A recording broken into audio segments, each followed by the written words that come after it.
Il faut se renseigner sur la société et le recruteur. Il y a deux possibilités. Sur Internet, le principal secteur d'activité de l'entreprise, les chiffres clés de la société, ce qui le différencie de ses concurrents. Il y a également le bouche à oreille pour la notoriété de l'entreprise, l'ambiance, l'état d'esprit.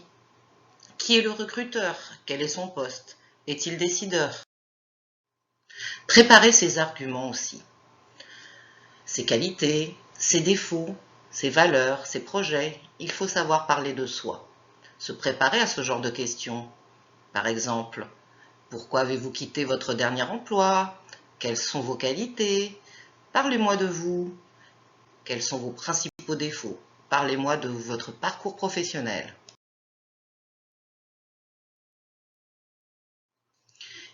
Il faut aussi préparer des questions que l'on souhaite poser. Essayez de vous limiter pour cela à 2 ou 3 questions. Par exemple, comment est composée l'équipe?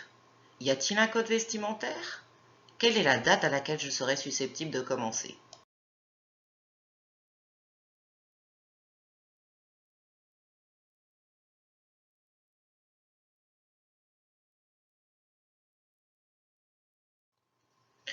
Le trajet et les documents administratifs se préparent également en amont. Si possible, faire un repérage du lieu où l'on doit se rendre. Cela permet de vérifier le temps pour s'y rendre, de ne pas avoir à chercher le lieu du rendez-vous à la dernière minute, de savoir où se garer aussi par exemple. Préparer une pochette avec des documents. Ils sont à prévoir et à préparer la veille. Son CV, la copie d'une pièce d'identité et les pièces demandées par l'employeur. Préparez-vous. Répétez. Répétez avec des amis. Avec un ami ou une connaissance, faire le test de l'embauche. Votre ami est l'employeur, il vous pose des questions. Vache, à vous de trouver les bonnes réponses. Veillez à votre attitude, à votre langage, à votre posture. Faites votre propre critique et demandez l'avis de votre ami. N'hésitez pas à refaire le test plusieurs fois. Assurez-vous d'être présentable. Le saviez-vous? Selon une étude, un dixième de seconde suffit pour porter un jugement sur quelqu'un.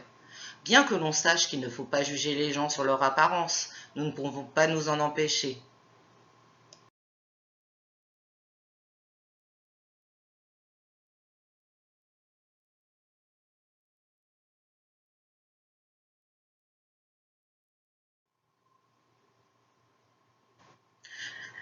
Réfléchir à sa tenue vestimentaire pour l'entretien et la préparer la veille.